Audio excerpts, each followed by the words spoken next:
दोस्तों नमस्कार, मैं एसकेपी ट्रिपल एस पॉइंट में आपका स्वागत करता हूं।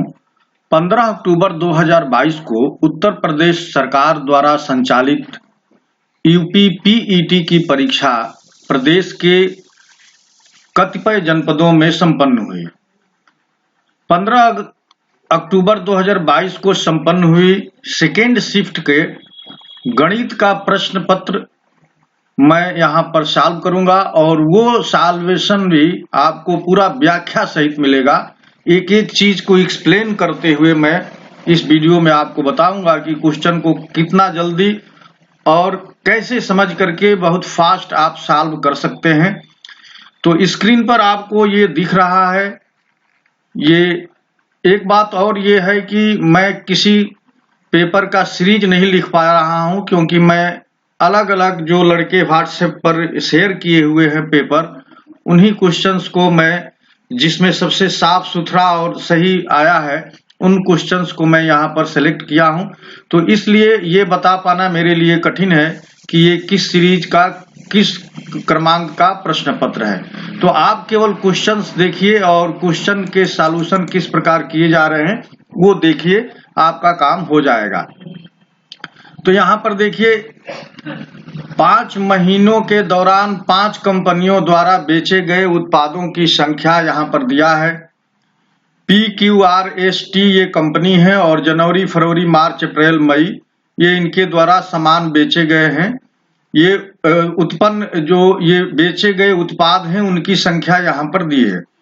जैसे कंपनी P ने जनवरी में 130 उत्पाद बेचे हैं, फरवरी में 155, मार्च में 180, अप्रैल में 160 और मई में 140। इसी तरह से सारी कंपनियों ने इन 5 महीनों में अपने उत्पाद बेचे हैं। अब ये 41 से लेकर के और 44 तक ये क्वेश्चन है, इस पर बेस्ड है। तो हम लोग पहला क्वेश्चन ये करेंगे, क्वेश्चन नंबर 41। क्वेश्चन नंबर 41 में दिया है कि कंपनी टी द्वारा मार्च, अप्रैल और मई में बेचे गए उत्पादों की कुल संख्या में से 32% माइल्ड स्टील से बने थे। मार्च, अप्रैल और मई में स्टोर टी द्वारा बेचे गए माइल्ड स्टील उत्पादों की कुल संख्या क्या थी। तो यहाँ पर टी जो उत्पाद है, टी जो ये स्टोर है, टी स्टोर से अब मार्च, अप्रैल, मई इन 3 महीनों में उत्पाद बेचे गए हैं।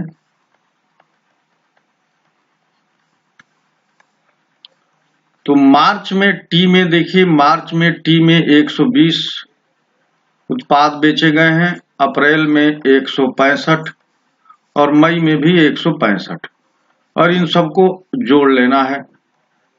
तो 5 5 10 और 6 1 7 7 6 13 2 15 और 2 1 3 1 4, ये आगे हैं 450 टोटल तीनों महीनों के उत्पाद। अब कह रहे हैं कि इस उत्पाद यानी ये जो 450 हैं, इसका 32% माइल्ड स्टील के बने थे। तो माइल्ड स्टील उत्पादों की संख्या बतानी है। तो उत्पादों की संख्या हो जाएगी 450 का 32% हम निकाल लेंगे।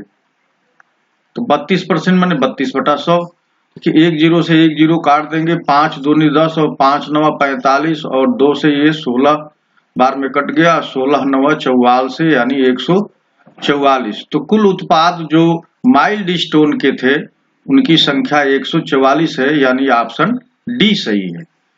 तो इस क्वेश्चन में ये बात पूछी गई थी कि मार्च, अप्रैल, मई में ये जो स्टोर टी है, इस स्टोर से कितने उत्पाद बेचे गए, और जितने उत्पाद बेचे गए उसमें से 32% उत्पाद माइल्ड स्टील से बने थे। तो माइल्ड स्टील से बने हुए उत्पादों की संख्या यहाँ पूछ रहा था, 32% यहाँ दिया हुआ है।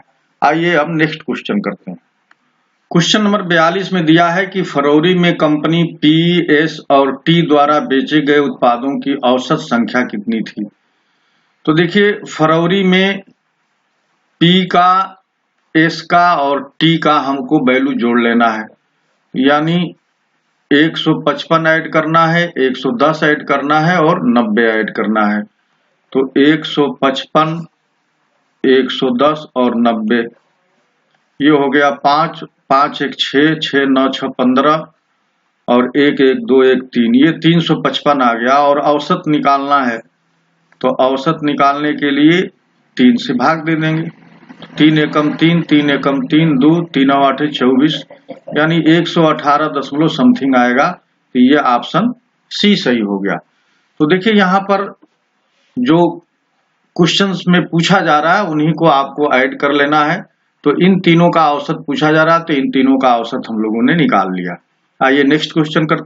क्वेश्चन नंबर 43 में दिया है कि मार्च में कंपनी पी और आर द्वारा बेचे गए उत्पादों की कुल संख्या का अप्रैल में उन्हीं कंपनियों द्वारा बेचे गए उत्पादों की कुल संख्या से अनुपात कितना है।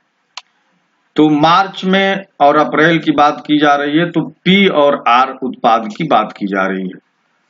तो मार्च में पी, मार्च देखिए ये है और इसमें पी का उत्पाद ये 180 है और आर का उत्पाद यहाँ पर 115 है।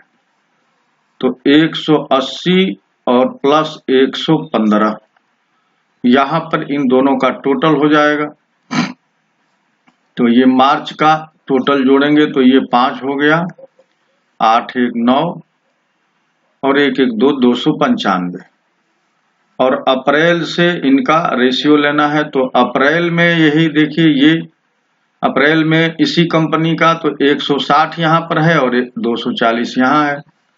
तो 160 प्लस 240, तो ये 0 हो गया और 4 6 10, 2 1 3 1 4, तो ये 400 हो गया। अब इन दोनों का रेशियो लेना है, तो रेशियो लेने के लिए देखिए ये 5 से कट जाएगा। तो 5 से काटेंगे तो 5 5 6 25 और 5 9 45 और इसको 5 से काटेंगे तो 80 हो जाएगा, यानी 59 संबंधे 80 आ गया इसका रेशियो। तो 59 संबंधे 80 यानी ऑप्शन बी सही है।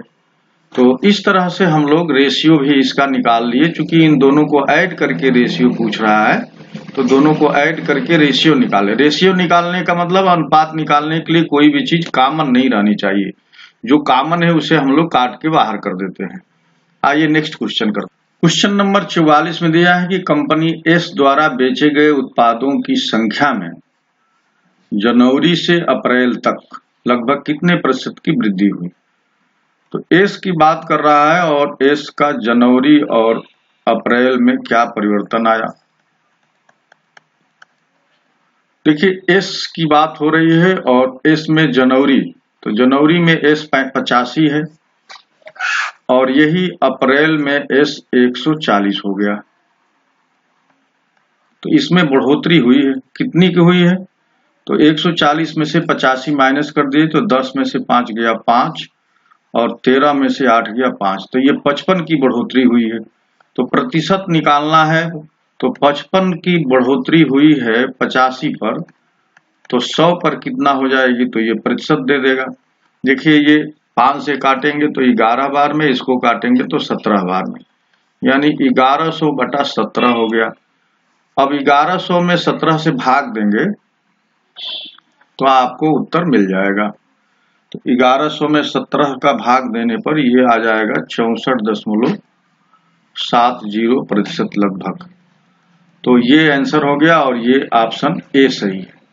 तो इसमें कंपनी या स्टोर एस में जनवरी और अप्रैल में क्या वृद्धि हुई। जनवरी में ये 85 उत्पाद बेच रहे थे और अप्रैल में 140 उत्पाद, तो 55 उत्पाद बढ़ गए। अब ये 55 उत्पाद 85 के सापेक्ष निकाले जाएंगे तो 64% यानी लगभग 65% की वृद्धि हुई है जनवरी से अप्रैल के बीच में, अप्रैल तक।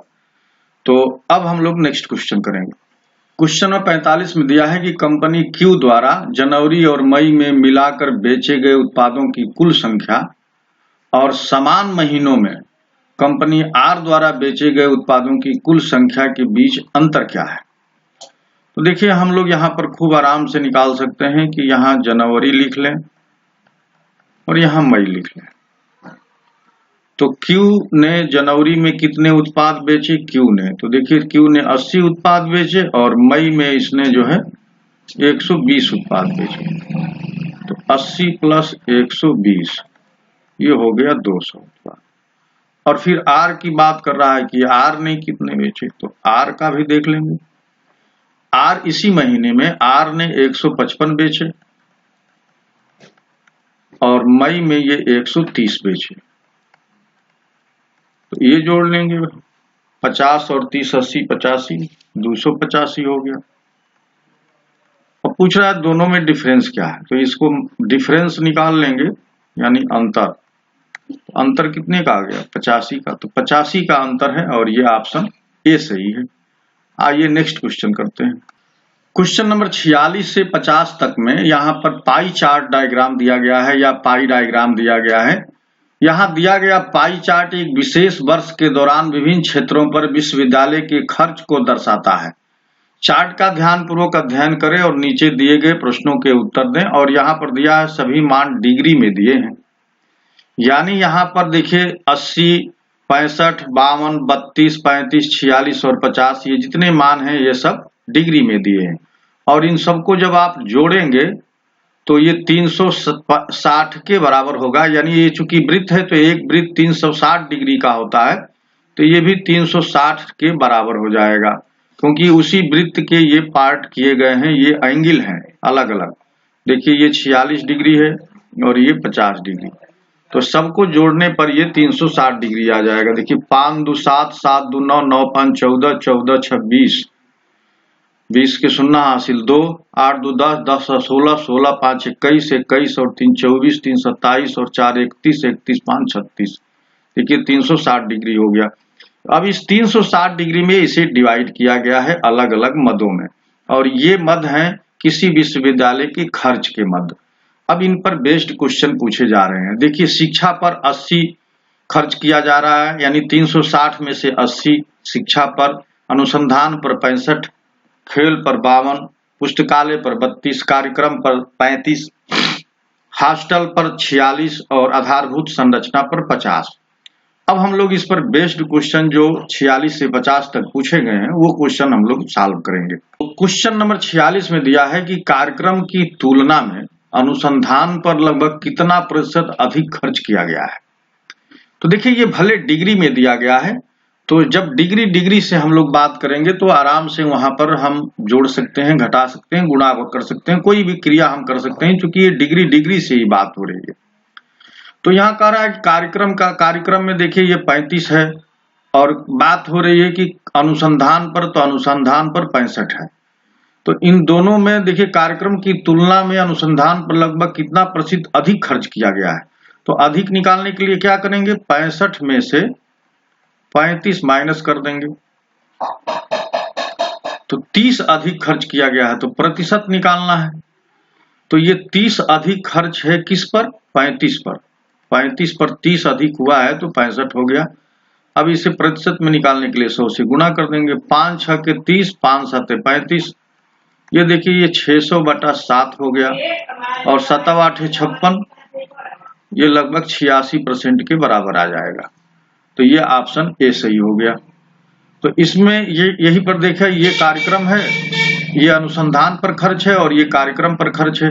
तो कार्यक्रम से 30 अधिक खर्च हुआ है अनुसंधान पर, तो कार्यक्रम से 30 अधिक खर्च हुआ है तो उसका परसेंटेज वैल्यू निकाल लेंगे, और ये आ गया 86% अधिक खर्च हुआ।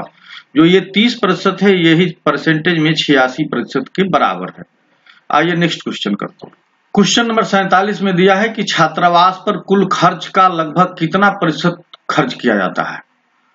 तो कुल खर्च कितना है, कुल खर्च तो 360 है, यानी 360 डिग्री, क्योंकि मैंने बताया कि ये जो पूरा सर्किल है इसे 360 डिग्री में ही सारे इसको बांटे गए हैं, तो 360 डिग्री में ही सारे बांटे गए हैं।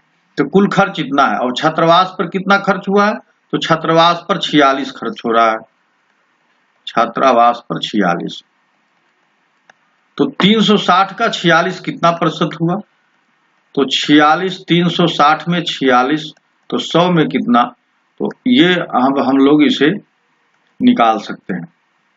देखिए 23 दूना 46 और 18 दूना 36, 2 9 18 और 2 5 10, 5 तिहाई 15 और 5 दूनी 10 1 11, 115/9 और 9 एकम 9 2 25, 9 दूनी 18, तो ये लगभग देखिए ये 12.78 है, तो यही आंसर आएगा, यानी ऑप्शन बी सही हो जाएगा। 12.78% के करीब खर्च किया गया है और यही हमारा सही उत्तर है। आइए क्वेश्चन नंबर 48 करते हैं। क्वेश्चन नंबर 48 में दिया है कि खेलों पर शिक्षा की तुलना में कितना प्रतिशत कम खर्च किया जाता है। तो देखिए शिक्षा पर कितना खर्च है और खेल पर कितना है। तो खेल पर शिक्षा पर 80 है और खेल पर 52 है। तो ये 52 और 8 80, 52 में 80 में से 52 घटा दीजिए, 10 में से 2 गया 8 और 7 में से 5 गया 2, यह 28 कम खर्च किया गया है। तो खेलों पर शिक्षा की तुलना में कितना प्रतिशत कम खर्च किया गया है, तो आप परसेंटेज निकाल लेना है। 28 कम है 52 पर, तो 100 पर कितना होगा।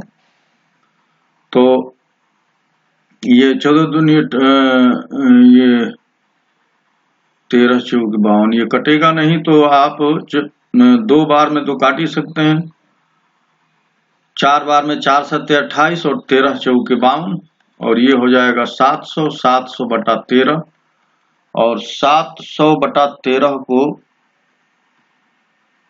इसमें एक मिस्टेक हो रही है लेने में कि यहाँ शिक्षा की तुलना में देखना है कि कितना कम खर्च किया जा रहा है। खेलों पर शिक्षा की तुलना में, तुलना शिक्षा से हो रही है, तो जिससे तुलना होती है वो नीचे आ जाएगा। तो 80 नीचे हो गया, 28 ऊपर हो गया और 100। तो 80 में 28 कम किया जा रहा है, तो 100 पर कितना होता। तो देखिए ये 4 से काट से 4 सत्ते 28 और 4 से ये कट गया 20 बार में, और 20 पाँचे 100 और 7 पाँचे 35, तो 35% ये आंसर आ गया। 35% कम खर्च किया जा रहा है। आइए क्वेश्चन नंबर 49 की बात करते हैं। क्वेश्चन नंबर 49 में दिया है कि यदि वर्ष के दौरान खेलों पर खर्च की गई कुल राशि 1.8 करोड़ थी, तो शिक्षा और अनुसंधान पर कुल खर्च की गई राशि क्या थी। तो शिक्षा और अनुसंधान पर कितना खर्च हुआ है, शिक्षा प्लस अनुसंधान। तो शिक्षा पर देखिए 80 खर्च है, अनुसंधान पर 65, तो दोनों को जोड़ लिए, ये 5 हुआ, 8 6 14, 145, ये 145 दोनों को मिला के खर्च है। अब यहाँ पर देखिए 360 इक्वलेंट बराबर 360 डिग्री, ये भी डिग्री डिग्री में आ जाएगा। 360 डिग्री बराबर 1.8 करोड़। अब इस करोड़ में 1.8 है, तो ये करोड़, ये बदलने के लिए आप इसमें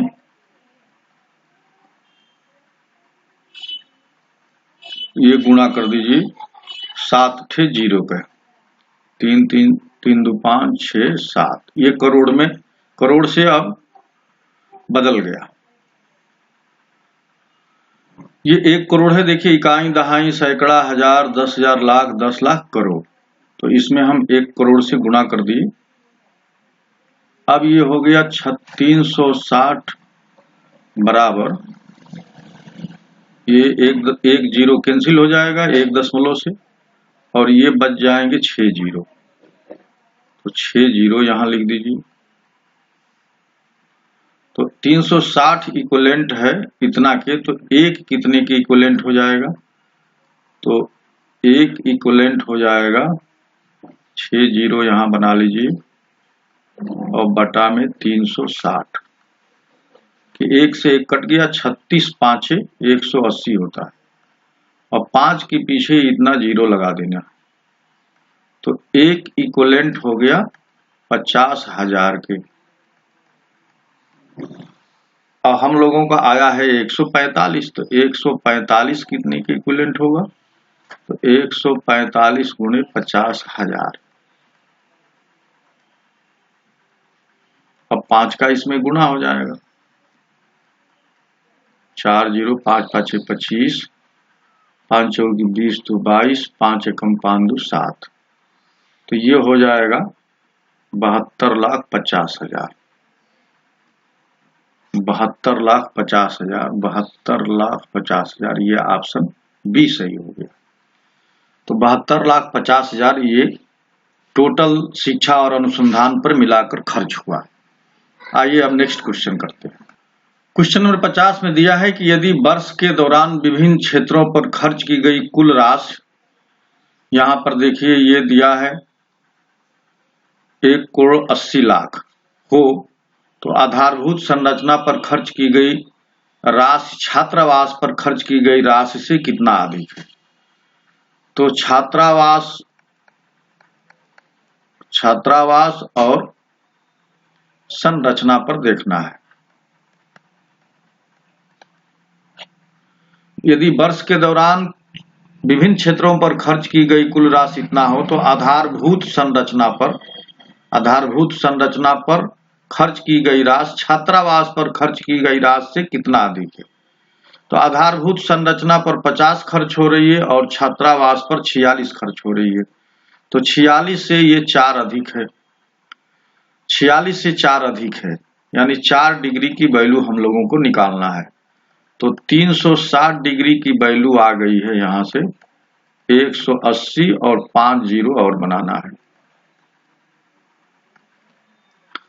तो ये 360 से ये पूरा कट जाएगा 1800। तो एक बराबर एक इक्वलेंट आ गया 10,000 के, एक 10,000 के बराबर हो गया। देखिए ये जीरो बच गए, इतना कट गया, 36 पांचे 5 बार में कट गया, ये 36 पांचे ये आ गया 180 होता है, ये 50,000 हो गया। और 4 की वैल्यू निकालनी है, 4 डिग्री की, ये 1 डिग्री की वैल्यू आ गई। तो 4 डिग्री की वैल्यू क्या हो जाएगी, 50 चौके 200, 50 चौके 200 और 3 जीरो और बना दीजिए, तो ये आ गया 2 लाख। तो 2 लाख ये ऑप्शन डी सही हो गया। तो इसमें देखिए जो ये वैल्यू है 1,80,00,000, इसको हम लोग 360 डिग्री के इक्विवेलेंट करेंगे, क्योंकि 360 डिग्री को ही ये अलग अलग डिग्री में बांटा गया है और इसी तरह से 1,80,00,000 को ही अलग अलग इसमें निवेश किया गया, अलग अलग क्षेत्र में डिस्ट्रीब्यूट किया गया है। तो इन दोनों के बीच का जो डिफरेंस आया था वो 4 डिग्री का था, तो हम 4 डिग्री का डिफरेंस यहां से पता कर लिए, तो 2 लाख का डिफरेंस आया। आइए हम लोग नेक्स्ट क्वेश्चन करते हैं। क्वेश्चन नंबर 51 से 55 तक में दिया है कि निम्नलिखित लाइन ग्राफ रेखा आरेख 2001 से 2006 की अवधि के दौरान 2 कंपनियों ए और बी द्वारा अर्जित प्रतिशत लाभ प्रदान करता है। ग्राफ को ठीक से पढ़ें और प्रश्नों के उत्तर दें। यहां पर जो शब्द ध्यान रखना है वो है प्रतिशत लाभ। यहां जो वैल्यू दी गई है वो प्रतिशत में वैल्यू है, और ये देखिए बी वाला थोड़ा डार्क लाइन है, ये वाला जो ग्राफ है ये बी के लिए यूज किया गया है,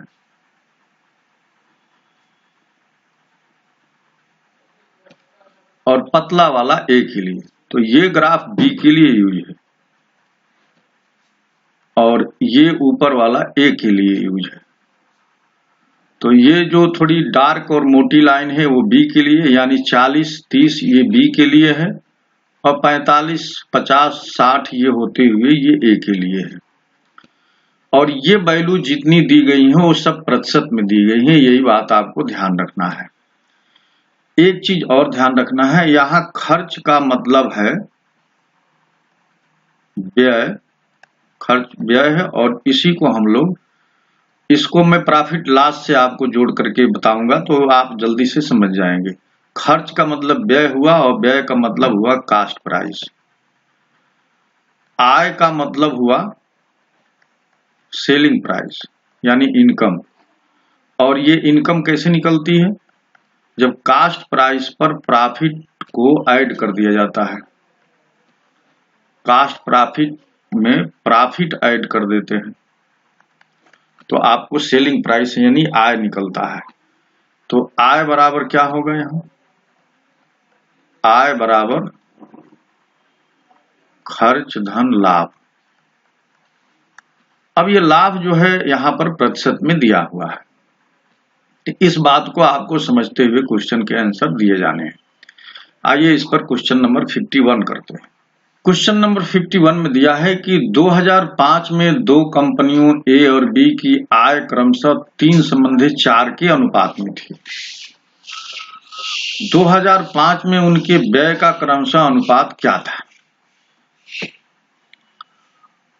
तो ये हम लोग 2005 की बात करने वाले हैं और कंपनी ए और बी की बात करने वाले हैं।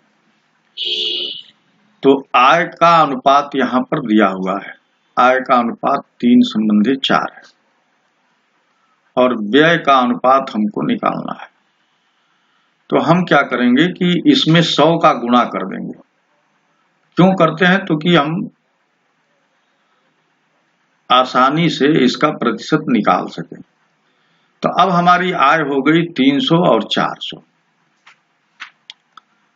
व्यय निकालना है, यानी जब आपको कास्ट प्राइस निकालनी रहती है तो सेलिंग प्राइस गुणे 100 बटा 100 प्लस प्रतिशत लाभ ये लिखते हैं, इससे ये कास्ट प्राइस निकलती है। तो यहाँ सेलिंग प्राइस मालूम है यानी आय मालूम है, आपको कास्ट प्राइस यानी व्यय की बात करनी है, व्यय का रेशियो निकालना है। तो कैसे निकालेंगे? देखिए यहाँ पर कास्ट प्राइस कितनी है? 300 है। ये आय कितनी है? 300 है। इसमें 100 का गुणा करेंगे।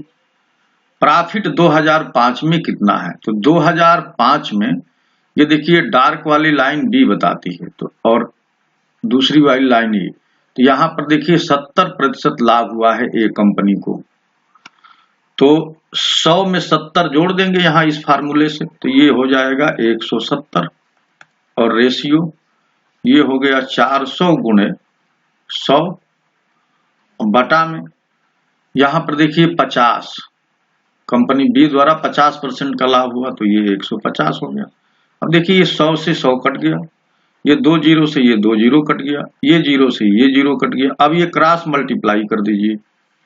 तो जब आप क्रॉस मल्टीप्लाई करेंगे तो 15 तिया 45 और 17 चौके 68, ये रेशियो आ गया 45:68 और ये ऑप्शन ए सही हो गया।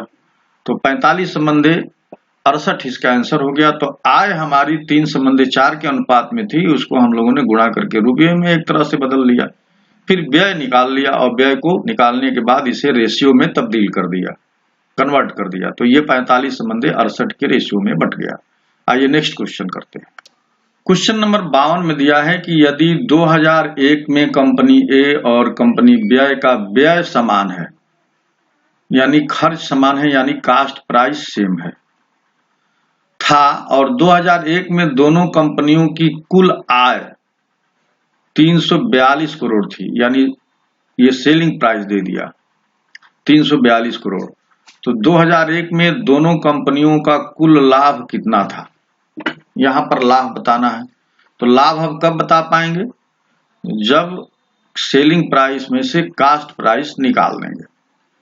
तो इस क्वेश्चन को करने के लिए मैं 2 मेथड बताता हूं, एक शॉर्टकट मेथड जो आपको तुरंत उत्तर देगा। तो 2001 में ये देखिए 2001 की बात हो रही है, तो 2001 यहां पर है। 2001 में ये जो कंपनी है उसको कितना लाभ हुआ? ए कंपनी को 45% लाभ हुआ है। ये 45 जो है प्रतिशत में है, 45%। तो इसको हम लोग क्या लिख सकते हैं? 45 बटा 100, और ये 9 पाँचे 45 और 20 पाँचे 100। ये जो 20 है यही कास्ट प्राइस है और ये जो 9 है यही प्रॉफिट है। तो सेलिंग प्राइस यहां से क्या मिल जाएगी? 29 मिल गई। 20 में 9 जोड़ देंगे, यही सेलिंग प्राइस है, यानी यही आय है। तो आय को हम लोग सेलिंग प्राइस कह रहे हैं और व्यय को हम लोग कास्ट प्राइस कह रहे हैं और ये प्रॉफिट है। तो ये ध्यान रखिए, तभी आपको सही से समझ में आएगा। अब देखिए बी कंपनी, जो कंपनी बी है,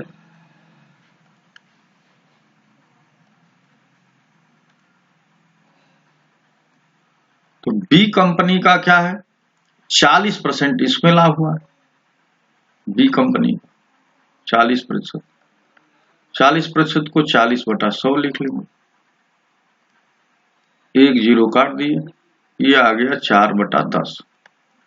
अब यहाँ पर कह रहा है कि व्यय समान है, यानी कास्ट प्राइस समान है, तो यहाँ पर कास्ट प्राइस 20 आया, यहाँ पर 10 आया है, तो इसको भी 20 बना लेंगे। 20 बनाने के लिए अगर हम 2 से ऊपर नीचे गुणा कर देंगे तो ये 20 हो जाएगा, तो ये 8/20 हो गई। अब यहाँ से आय कितनी हो गई, आय यानी सेलिंग प्राइस कितनी हो गई, तो यहाँ से आय हो गई, देखिए 20 8 28, दोनों जोड़ देंगे, ये 20 आय है, खर्च है और 8 लाभ है, तो आय कितना हो गया, यानी सेलिंग प्राइस यहाँ पर 28 हो गया। तो इन दोनों का योग दिया है, अब दोनों को जोड़ लेंगे, 28 प्लस 29 जोड़ लिए, यही टोटल हमारी आय है। तो 9 8 17 2 2 4 1 5, ये 57 आ गया, और 57 इक्विवेलेंट है 342 के, 342 की इक्विवेलेंट है। तो एक कितने का इक्विवेलेंट हो जाएगा, इसी का देखिए 6 गुना है, 7 6 42, 6 5 30 4 34, तो 1 6 के बराबर है। और पूछ रहा है कि दोनों कंपनियों का लाभ कितना था, तो हम यहाँ से खर्च तो पता कर लें, तो खर्च हमारा 20 खर्च ये है और 20 इसका 40, तो 1 बराबर 6, एक इक्विवेलेंट 6 है, तो 4 इक्विवेलेंट 40 इक्विवेलेंट कितना हो जाएगा, 40 गुणे 6 बराबर 240। तो अब लाभ कैसे निकालेंगे,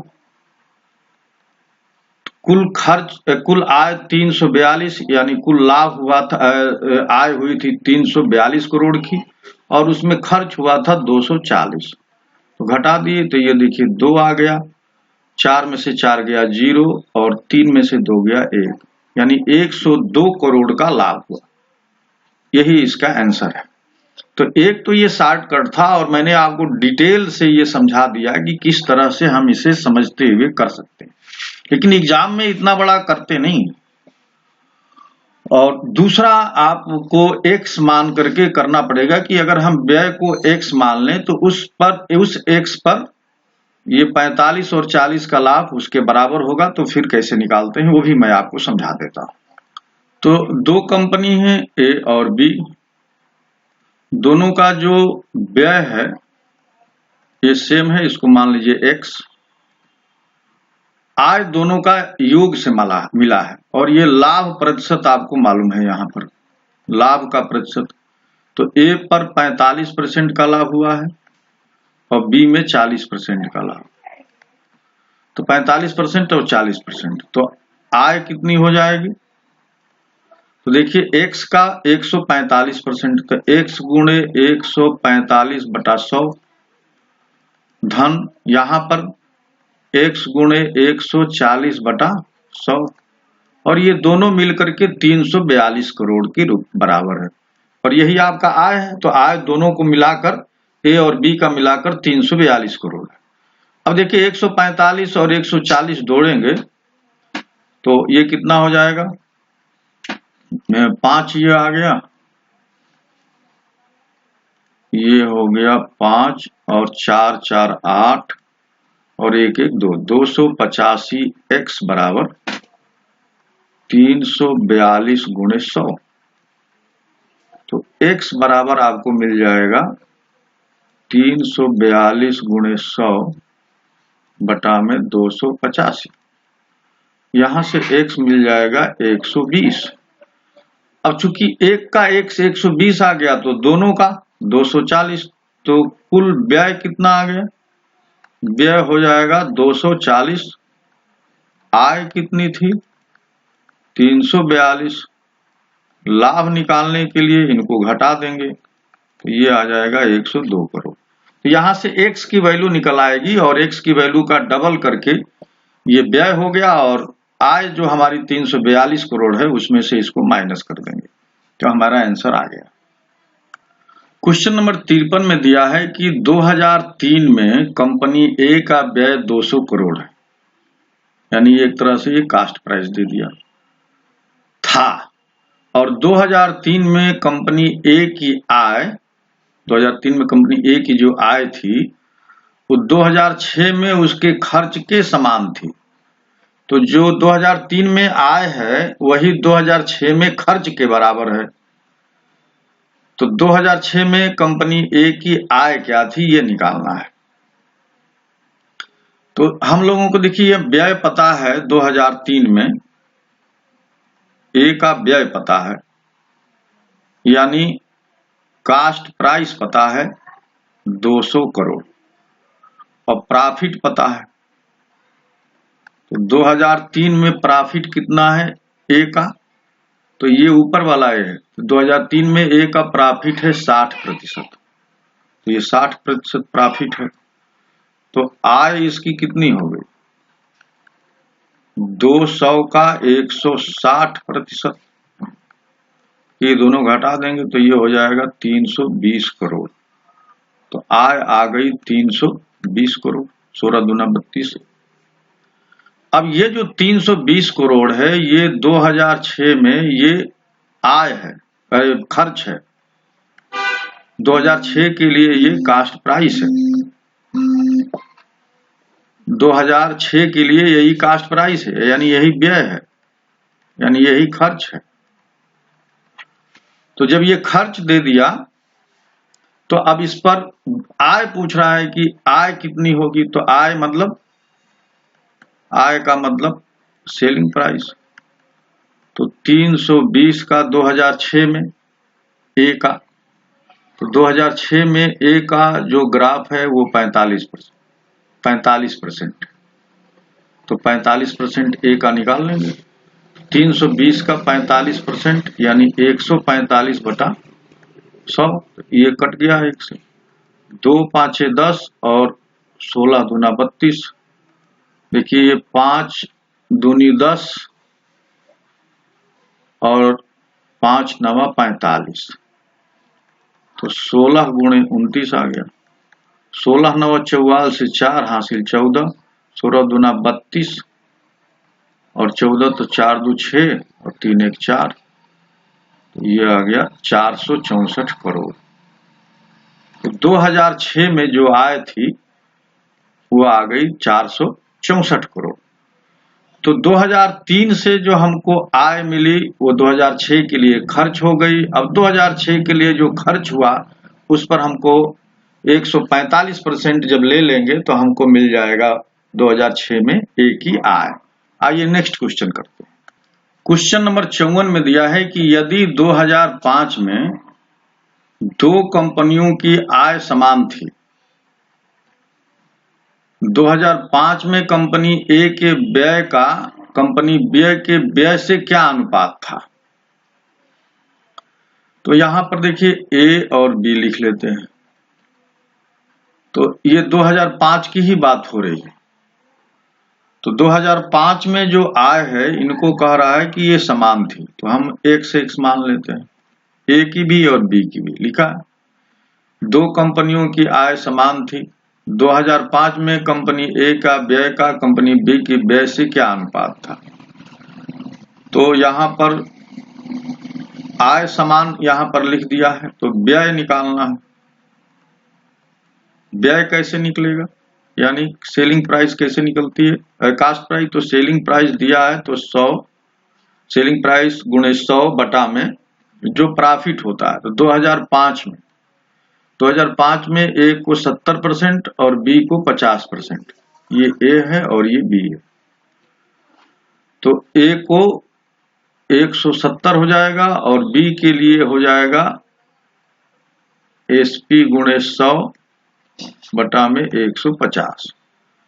तो यहां पर आप आसानी से लिख सकते हैं व्यय के लिए ये आय है, तो x गुणे 100 बटा में 170 और x गुणे 100 बटा में 150।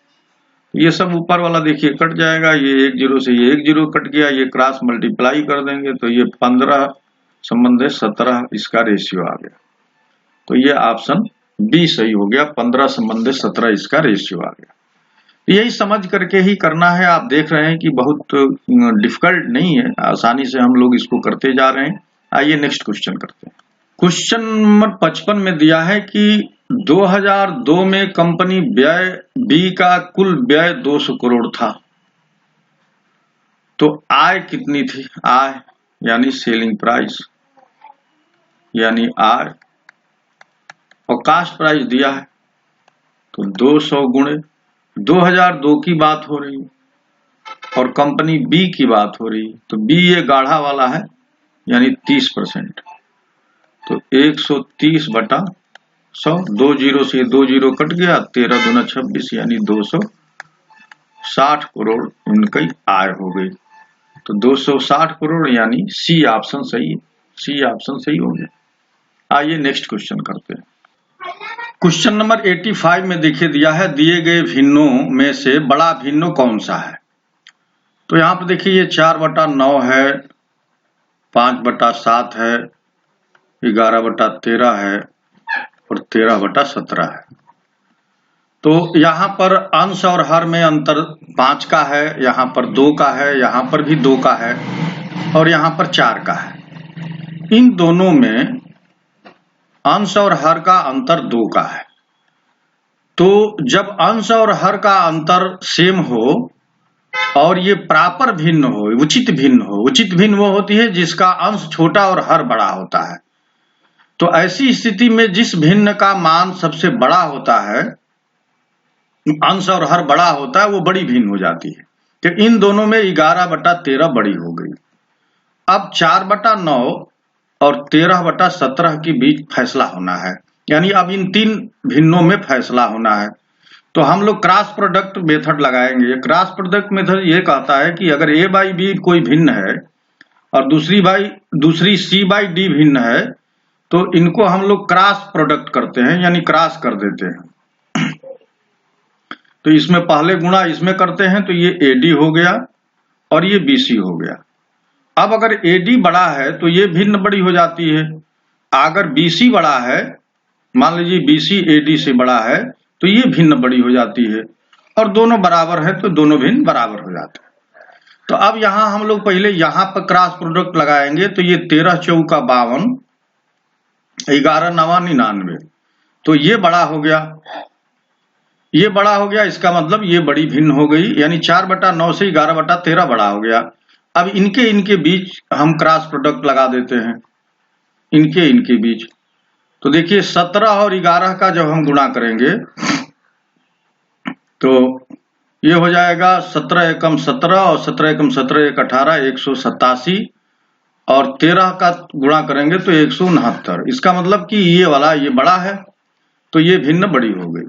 तो 11/13 सबसे बड़ी भिन्न हो जाएगी और 11/13 यानी ऑप्शन सी सही है। आइए नेक्स्ट क्वेश्चन करते हैं। क्वेश्चन नंबर 86 में ये देखने से ये पता चल रहा है कि AQ प्लस BQ ही लिखा हुआ है। AQ प्लस BQ क्या होता है? A प्लस B एक कोष्ठ में, दूसरे कोष्ठ में A² plus B² minus AB होता है। तो यहाँ पर देखिए, यहाँ पर जो नीचे ये पोर्शन दिया है वो ये वाला पार्ट है और ये वाला पार्ट ऊपर दिया है। तो ये इस पार्ट की वैल्यू हम लोगों को निकालनी है, यानी A प्लस B की वैल्यू निकालनी है। तो A को अगर हम 2.1 मान लें और B को 5.8 मान लें, तो इन दो जोड़ देंगे तो 8 1 9 और 5 2 7, तो 7.9 इनकी वैल्यू आ गई, यानी ऑप्शन बी सही है। आइए नेक्स्ट क्वेश्चन करते हैं। क्वेश्चन नंबर 87 में दिया है कि एक परीक्षा में 70% अभ्यर्थी भौतिकी में उत्तीर्ण हुए और 80% अभ्यर्थी तर्कणा में उत्तीर्ण हुए। इन दोनों में 55% उत्तीर्ण हुए, तो दोनों विषय में कितने प्रतिशत अभ्यर्थी अनुत्तीर्ण हुए यानी फेल हुए? तो हम लोग यहाँ पर वेन डायग्राम से बहुत जल्दी इसे कर सकते हैं। ये मान लीजिए कि भौतिकी है और इसको हम लोग तर्कणा मान, तर्क शक्ति से ये बना है। अब ये दोनों में 55% है, परसेंटेज में नहीं लिख रहा, और भौतिकी में 70, तो 70 में से 55 निकाल देंगे, तो 70 में से 55 निकाल दिए, 70 में से 55 निकाल दिया आ गया 15, और 80 में से 55 निकाल दिया आ गया 25। अब ये कुल पास, तो कुल उत्तीर्ण की संख्या आ जाएगी 15 धन 55 धन 25, देखिए ये आ गया 95। अब इसको चाहे तो हम लोग प्रतिशत कह सकते हैं, तो ये 95% लोग उत्तीर्ण हुए, तो अनुत्तीर्ण कितने हो जाएंगे? तो कुल 100% बच्चे थे, 100 में से 95 पास हो गए, तो कितना बच गए? 5% बच्चे बच गए जो फेल हैं। तो इसका आंसर आ गया 5%। आइए नेक्स्ट क्वेश्चन करते हैं। क्वेश्चन नंबर 89 में दिया है कि √9 - 4√5, ये ब्रैकेट नहीं है, ऐसे लिखा। तो अब ये 9 को हम लोग दो भाग में तोड़ लेंगे। 9 को तोड़ लेंगे √5 का होल स्क्वायर प्लस 2 का होल स्क्वायर, और ये लिख दिए 2 × 2√5। ये देखिए √5 को जब स्क्वायर करेंगे तो 5 आएगा, और 2 का स्क्वायर करेंगे तो 4, तो 5 और 4 मिलकर 9 हो गया। और इस 4 को 2 × 2 में तोड़ लिए, और ये 5 है। तो ये वास्तव में हो गया अंडर रूट में √5 - 2 का होल स्क्वायर, क्योंकि ये स्क्वायर प्लस बी स्क्वायर की वैल्यू लिखी है। A square plus B square क्या होता है? ए प्लस बी का होल स्क्वायर बराबर क्या होता है? A square plus B square, यहां माइनस वाला है, A square plus B square minus 2ab, इसी फार्मूले का यहाँ यूज कर दिया गया। तो ये होल स्क्वायर हो गया, जब इसको होल स्क्वायर हो गया तो अंडर रूट हट जाएगा, तो √5 - 2 ये आ गया, √5 - 2, ये ऑप्शन डी सही है। आइए नेक्स्ट क्वेश्चन करते हैं। क्वेश्चन नंबर 90 में ये देखिए, ये 308, 125, 45, 120 और 102 का औसत निकालना है। तो इनको औसत निकालने के लिए सबको जोड़ देना है। 308 प्लस 125 प्लस 45 प्लस 120 प्लस 102, और ये कुल 5 यहाँ पर हैं, तो 5 से भाग दे देंगे। अब इनको जब जोड़ेंगे तो ये आ जाएगा 700, तो 700/5, 14 × 5 = 70, यानी 140 आ गया। तो इसका आंसर हो गया 140। आइए नेक्स्ट क्वेश्चन करते हैं। क्वेश्चन नंबर 29 से 33 तक एक बहुत बड़ा टेबल दिया है, सारणी दिया है कि वर्ष 2011 से 2015 के दौरान 5 जिलों से प्रतियोगी परीक्षा में उपस्थित उत्तीर्ण और चयनित उम्मीदवारों की संख्या के आंकड़े दिए गए हैं यहाँ पर। तो ये देखिए, जिला ए है, जिला बी, जिला सी, जिला डी और जिला ई नीचे दिए गए हैं, और 2011 से लेकर 2015 तक के ये आंकड़े हैं। जिला ए में ये उपस्थिति है, ये उत्तीर्ण हुए और ये फाइनल सिलेक्टेड हुए।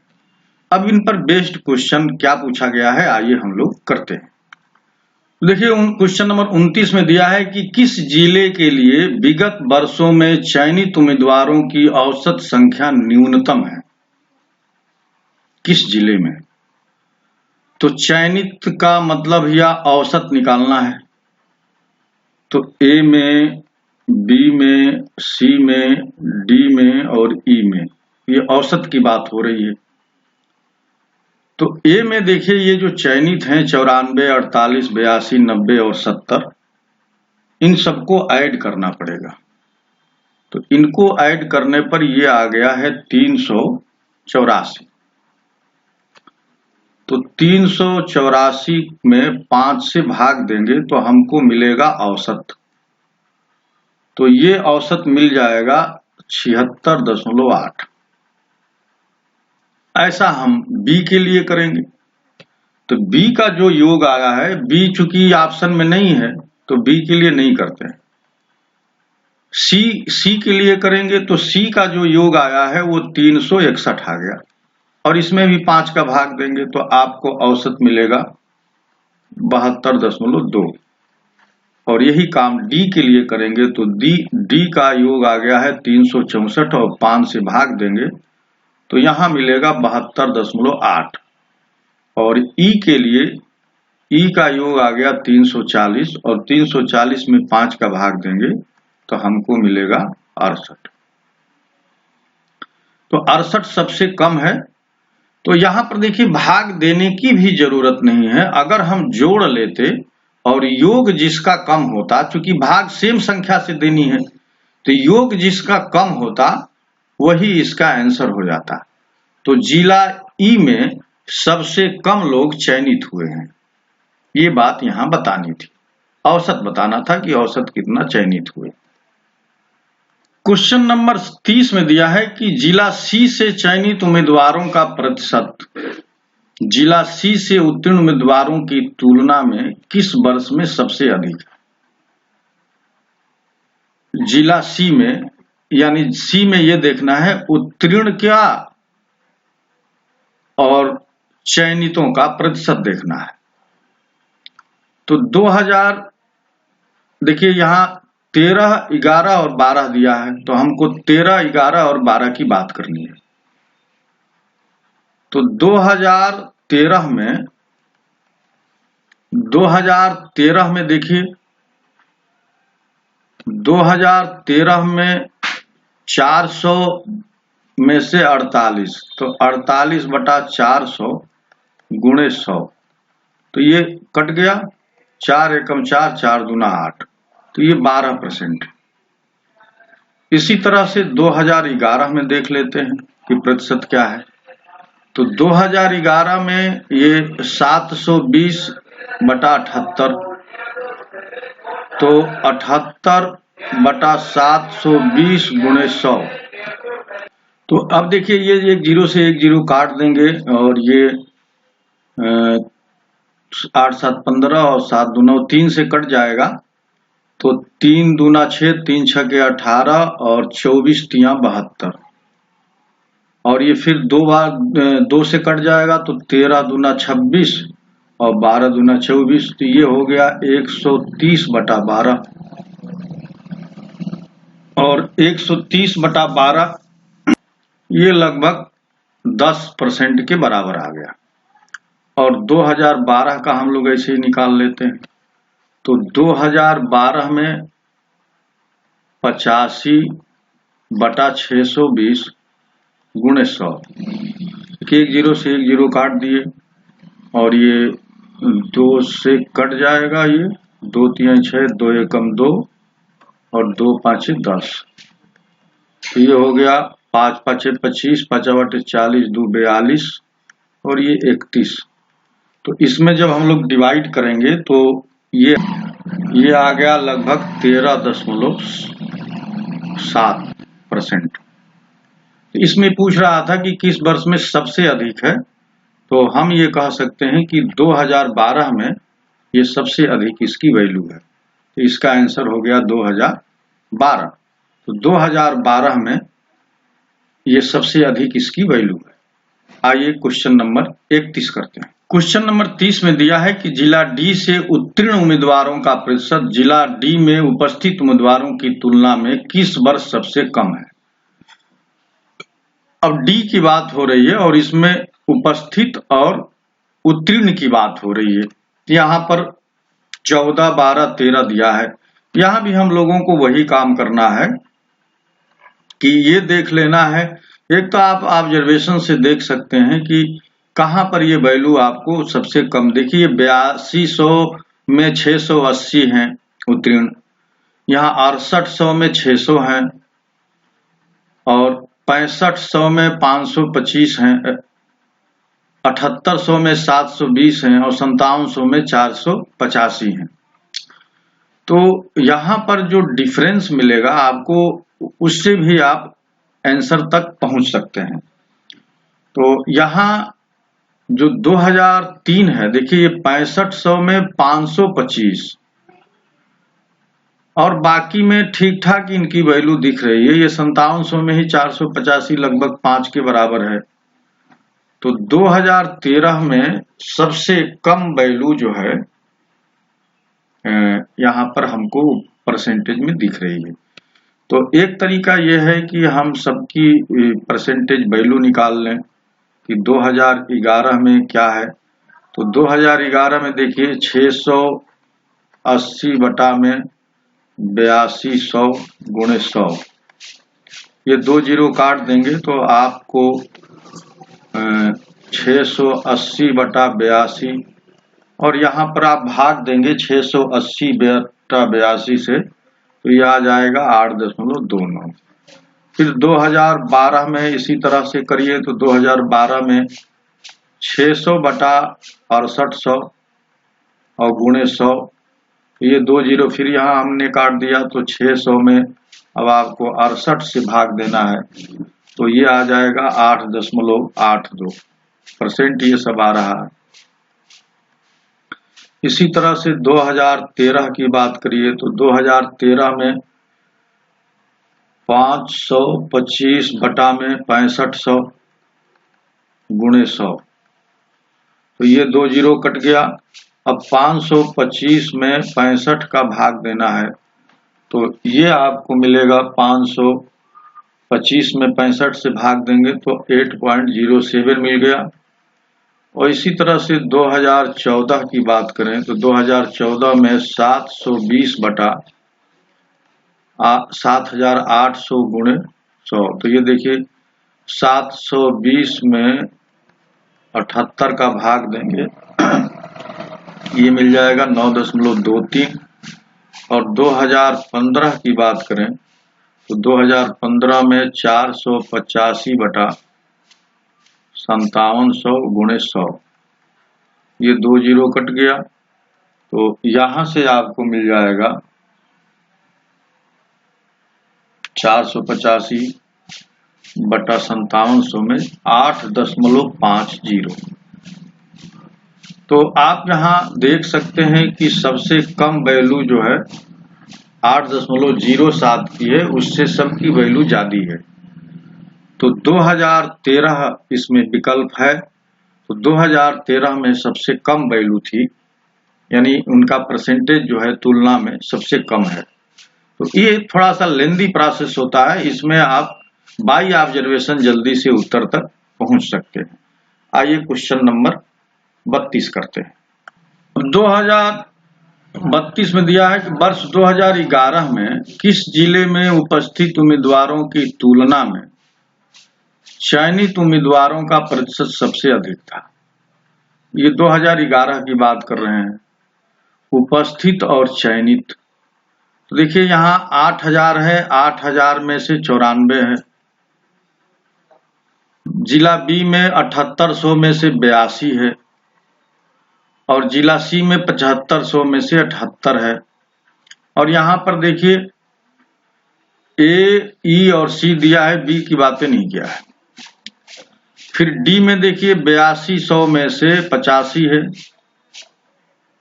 और ई में 6400 में से 75 है। तो अगर इनका वो प्रतिशत निकालना है तो अलग अलग प्रतिशत निकाल करके हम लोग देख सकते हैं।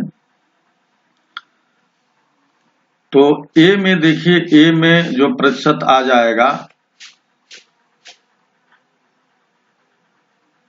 8000 लोग उपस्थित थे, उसमें से चयनित हुए 94 लोग, तो 94 गुणे 100 बटा में 8000, ये प्रतिशत निकालेगा। ये देखिए 2 जीरो से कट गया, ये आ जाएगा 1.175 के करीब। इसी तरह से बी का देखना होगा, क्योंकि बी इसलिए देखना होगा कि यहाँ इनमें से कोई नहीं भी उत्तर दिया है। तो अब ये देखिए 7800 में से 7800 यहाँ है और इसमें 82 पास हैं, तो 82 गुणे 100 बटा 7800, फिर ये 2 जीरो कट जाएंगे, तो यहां से आपको मिल जाएगा 1.05%। इसी तरह से सी का हम निकालेंगे तो 1.04 आएगा, डी का निकालेंगे तो 1.03 आएगा, और ई का निकालेंगे तो ये आ जाएगा 1.171। और यहाँ पूछ रहा है कि सबसे अधिक किसका था, तो सबसे अधिक हम लोगों को जो मिल रहा है वो ए का है। तो ए का जो परसेंटेज है 1.175% है, तो ए का सबसे ज्यादा था, तो इसका आंसर हो जाएगा सी ऑप्शन, और जिला ए हो जाएगा। आइए क्वेश्चन नंबर 33 की बात करते हैं। क्वेश्चन नंबर 33 में दिया है कि समीक्षाधीन अवधि के दौरान यानी 2011 से 2015 के दौरान जिला ई से चयनित उम्मीदवारों की संख्या इसी अवधि के दौरान जिला ए से चयनित उम्मीदवारों की संख्या का लगभग कितना प्रतिशत है। तो जिला ए में जो चयनित उम्मीदवार हैं इनकी संख्या हम लोगों को जोड़ लेनी है। तो जिला ए में जो चयनित उम्मीदवार हैं इनकी संख्या हो जाएगी, इनको जोड़ने पर हमको मिलेगा 384 और जिला ई का जोड़ने पर मिलेगा, जिला ई में हम लोग इसको जब जोड़ेंगे 75, 75, 55, 60 और 75 तो ये हमको मिलेगा 340। अब पूछ रहा है कि समीक्षाधीन अवधि के दौरान जिला ई से चयनित उम्मीदवारों की संख्या इसी अवधि के दौरान जिला ए से चयनित उम्मीदवारों की संख्या का लगभग कितना प्रतिशत है, यानी ई की तुलना ए से हो रही है। तो प्रतिशत कैसे निकालने, 340 बटा 384 गुणे 100, ये हमको यहां पर निकालना होगा। तो ये जब हम लोग भाग देंगे तो ये हो जाएगा 34,000 में 384 का भाग देंगे तो ये मिल जाएगा 88.54%। 88.54%, यह ऑप्शन बी सही हो गया। तो इस तरह से थोड़ा ये जो क्वेश्चन था ये थोड़ा लेंदी था, और लेंदी इस सेंस में था कि इसमें कैलकुलेशन थोड़े ज्यादा थे। तो ज्यादातर चीजें ऑब्जर्वेशन से भी प्रैक्टिस हो जाने पर ये होती रहती हैं। तो फ्रेंड्स, ये सॉल्यूशन आपको कैसा लगा जरूर अपना कमेंट करके बताइएगा। और जल्दी ही मैं 16 तारीख को यानी आज जो परीक्षा हो रही है संडे के दिन, इसमें प्रथम और सेकंड पाली में जो क्वेश्चन हुए हैं उनका भी मैं एक्सप्लेनेशन सहित संपूर्ण हल आपको दूंगा मैथमेटिक्स का।